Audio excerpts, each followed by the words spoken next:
Anybody else need one? I know it's cancer.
Very proud today to have with us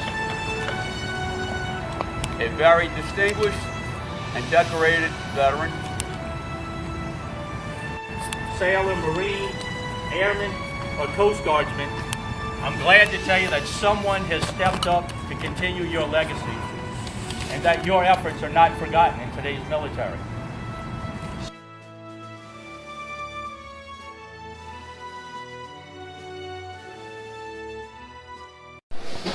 All right.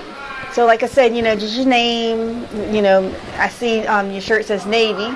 Yep. And like how long you served, where you served. Okay. Just start talking. Just start talking. My name is Kenneth Haber. I served in the Navy from 1965, active duty 65 to 67. I was in the Philippine Islands on an Air Force base, second largest base in the world back then. I was in the Navy, had 25 of us in the Navy there, so we were a little bit lost. There's a story to it.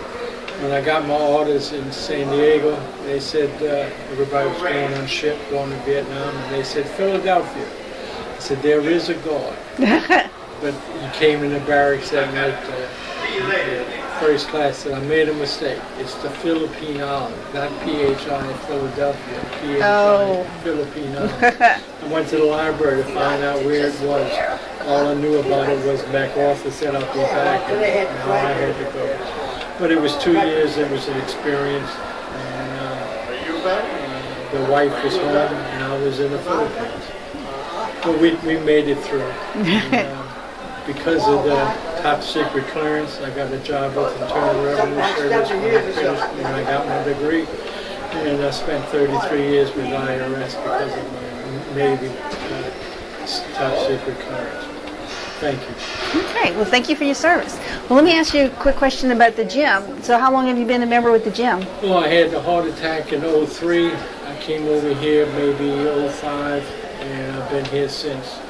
I volunteer at Cardiac Rehab, went through the program, and I've been over there since 05 volunteering. I've been here since 05. We have men here that are in their 80s and pushing into the 90s, so that's my goal, that they can keep doing it, and I'm going to keep doing it so I can stay around. All right. So I enjoy it. I come 3 times a week and sometimes on the weekend.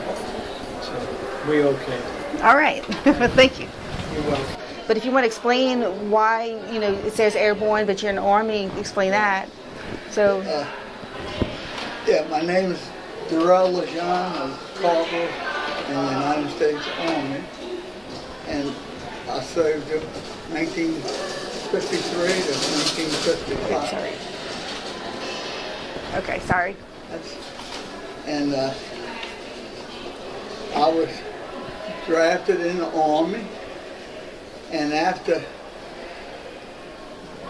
went to basic training, went to school, and they sent me to the 82nd Airborne, which I went to jump school and became a paratrooper.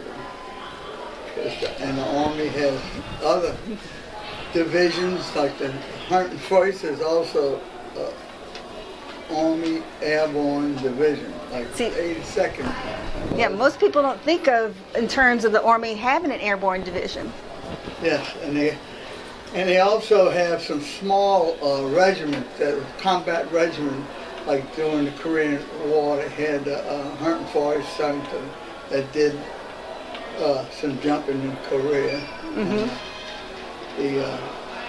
but after the Korean War, they started to look for replacement for the airborne, and that's why when they got to Vietnam War, you seen the helicopters came in. Okay. And the helicopters, because the whole squad was in that one helicopter, and when they hit the ground, they were organized. They had the lieutenant, the sergeant, whereas in the paratroopers, when they made mass jumps, we would get separated sometimes. Okay.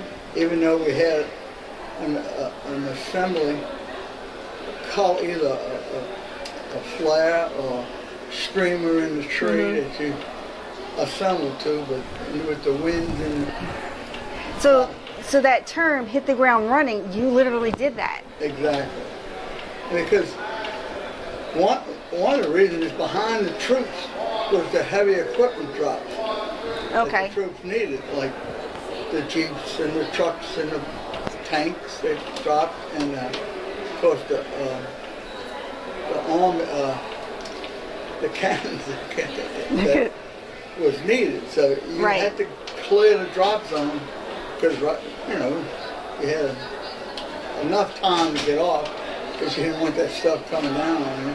Even Right. though they parachuted it down, but it was a lot more speed to their drop than us. So you were considered a paratrooper? Yes, we were paratroopers. And we took that nickname, the troopers. You know, Okay. airborne troopers. They, of course, they made you feel like you was something special because we did a lot of physical training to prepare for the jumps.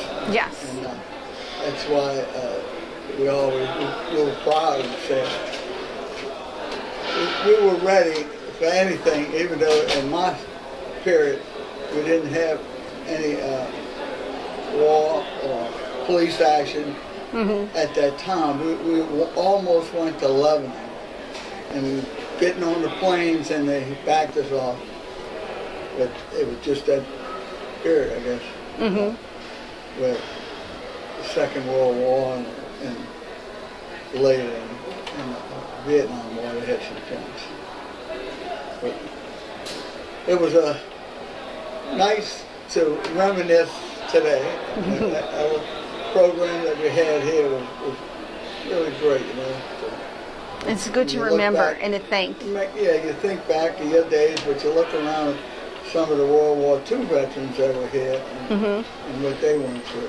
Yes. And for long periods of time, some of these older guys went in, maybe they're 18 years old, and they stayed till they were 22, 23 something. And overseas. Right. A good friend Right. of mine stayed in England for 4 years. Wow. You missed, you know, not only you missed your family, you missed your country. Really? States. Yes. Well, let me ask you another question is, how long have you been with the gym here? Been here 7 years. Had a heart attack, and a doctor recommended start with this cardiac rehab. And I'm gonna tell you, I really believe it. I give it credit for how well I feel now. I'm 85, and I still play golf twice a week. Because the bad weather's been keeping me from playing. But then you always have the gym to come and get that exercise. It makes a difference. I see a lot of people my age that got arthritis or some physical problem because they in that rocking chair all the time. Yes. Get up. This program's good. I mean, especially because I feel confident that if something happens while we're here working out, there's 4 cardiac nurses on duty for us. And once a week we get a strip, it's an EKG, a modified EKG, and they take your blood pressure and keep an eye on you too. Yes. Yes. It's good. All right. Just been very fortunate to have this. Yes. Yes. I always loved East Jefferson, and when they built this, I said, wow, that was a plus. Well, I'm Tom Quintini. I served from 64 to 68. I went in the Marines out of high school to go to GI Bill. My timing wasn't too good. Vietnam started when I was in boot camp. Wow. So I ended up over there, and I should have been on the second tour, but they sent me to Quantico as a drill instructor, which was a lot better duty than going back to Vietnam. You know, it's interesting. You move around a lot in the service. Yes. In 4 years, I was in California, Hawaii, Okinawa, Vietnam, Puerto Rico, Virginia, North Carolina. Each really saw the world. Yeah, you move around a lot. And, I always tell people I got my degree from UNO, but I got my education in the Marine Corps. Wow. Well, thank you for serving. I appreciate it. That's why I went in to go on the GI Bill. That's what I did. Actually, it was a tough choice. I love the Marine Corps. I would have stayed if I didn't have those plans to go to college. But, anyway, trying to keep healthy as I get older. That's what we do. So. All right. Anything else? That's good. That's good. Unless, if you want to say anything about the gym, too. Well, I've been a member almost since they opened, and except for a little brief term after Katrina. So I kind of had a house to rebuild. Oh, yes. A lot of people So do. we got away. My wife and I have been members for a long time, and now we're back. I'm here like 3 or 4 days a week. It's important to keep moving. Yes. It doesn't matter what you do, just keep moving. And we dance a lot. So, yeah. And we keep active. My wife's 70, I'm 73. She's still working. Wow. And she's dealing with cancer. Oh, no. But So sorry. still working, still dancing, hasn't slowed her down. And we're just living life. That's all you can do. Yes. I tell you what this place is good for. It's a good social outlet for these guys. A lot of these people come here, they socialize. Yes. Sometimes more they exercise, but they socialize, and it's good for them. And it's, yeah, so as That's I all said, it's part just of as much a part of the exercise for the body and the mind. Absolutely. Otherwise, they'd be sitting home. Right. Keeps you motivated. Keeps you motivated, keeps you moving.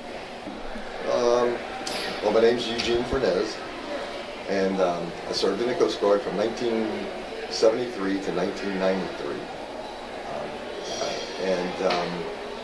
Let's see, I'm trying to think. I basically served in all my service was stateside. Okay. It wasn't overseas. Unfortunately, I was never in combat, but I really had a great career. When I joined the military, I had no intentions of staying in the military, and it just kind of worked out. I wound up re-enlisting and kind of I really enjoyed it, and then just stayed. And I was just very fortunate. I was able to get promoted. I retired as a warrant officer in the Coast Guard, and actually had some great experiences. Probably one of my best tours of duty, I was on an icebreaker. So I had to, we got to go north to the Arctic. Oh, wow. As they say, break a lot of ice, see a lot of polar bears. Great opportunity to make a lot of port calls in Europe, But that was probably one of the most exciting tours I had was on an icebreaker, which was the name of the ship was the Northwind. And then I was also on another ship that out of Galveston. We used to patrol down in the Caribbean and in Yucatan looking for drug smugglers. When I was on that ship, I had that was during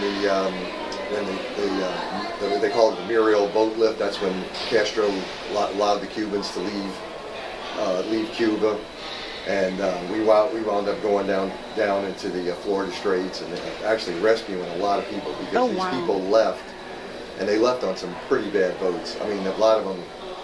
They were not very seaworthy, and they were very seriously overloaded. And we plucked a lot of these people out of these boats and towed a lot of these boats to Key West, Florida. So that was kind of interesting. And that whole operation lasted for quite a few months. We would go down there and come back, go down there and come back. So that was kind of fun. But all in all, I mean, it was kind of a great tour. I can't think of. It's like you it's totally blank when you start thinking about it. But, I mean, that's kind of it in a nutshell, I guess you could say. Right. Well, you did a lot, and you saved a lot of people. Yeah, it was interesting. Yeah, and actually, I was a storekeeper, which was like actually an administrative type job. So, and then I retired as a finance and supply officer. But yeah, I just happened to be able to go to these different units where a lot of things kind of went on, and a lot of I guess you could say some adventurous or exciting things happened. So. Right. But you were part of a great support group. It took a team. Yeah, right. It did, yeah. I mean, that's what people don't realize. I think, you always think of, like those guys on the battlefield, or those women too, because they're on the battlefield now too. Yes. But there's a whole lot of support people behind them that you just don't really think about. So, but yes. And then, how are you connected with the gym? I'm a member, and I work out. I work out in the evenings now. I used to work out in the morning. When I had my old job, I used to kind of work out in the mornings, and now I work out in the evenings now. So I've been coming, gosh, I think since right after the hurricane, I believe it was, I joined. Okay. Exactly. But it's been a while. I've been here for kind of going for a while now. So name, what service, how long? Ori J. Mayer Jr. I'm a sergeant in the United States Air Force. I joined the Air Force in 1963. Okay. To 1969, I was in the reserves. I was stationed at Allen Callender Field across the river, the 926 Troop Carrier Group. They flew C-119s. Okay. And after basic training, I went to Kelly Air Force Base and I trained as a medic. It was 16 weeks. Where's Kelly Air Force? Right across the street from Lackland Air Force Base, where I went to basic training in San Antonio, Texas. Okay, Texas. Okay. And then I came back to Belle Chase and began my reserve duty every month. I had to go for 2 days, Saturday and Sunday, and then every year 2 weeks of active duty training for 6 years. I had it was a very, very good experience, and the service was at that time you trained every weekend. It was really because of the Vietnam War that was going on, and at that time, this is the way I understood it, is that people that were in the reserves, if the regular Air Force was called up to go overseas, the reserves unit would take their places in the stations that they were in the United States. The regulars would go into, it's not like that today. Right. The reserves is practically all we have, and only 1% of the people in the country serve in the service. When I was there, you were either drafted you had to do some kind of military service unless you got a 4F where you couldn't serve it because of some kind of disability. But we all had to serve. There was no one getting out unless you have a deferment. Okay. So I chose the Air Force because I never wanted to be a Army soldier in Vietnam, and so I thought I'd have a better chance of getting through all this through the Air Force. Okay. So that's why I joined. And the other thing about that was, in those days, you couldn't get a job. You could not have a long-term job in the United States if you didn't have your service done. Wow. Right. They would give you menial jobs, like temporary jobs and stuff like that. But back then, if you got called up and you were working for a company, they were supposed to hold your job for you when they got back. And a lot of servicemen thought, well, oh man, I'm going to come back and I'm going to have my same job. That didn't happen. They just gave them whatever job that they have, and basically not even at the pay grade that they were when they got back. So they held their job. That was my understanding. Right. So they held their job, but not their position. Right. Exactly. They'll give you another. In other words, you're guaranteed a job when you come back from your service. And in 1965, I got married, and and then by 1966, I had my first job, and so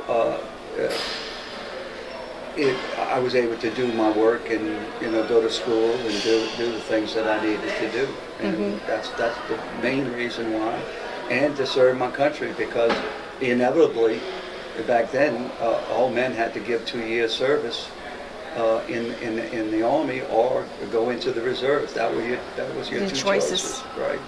So that's what I did. Anything else you want to know?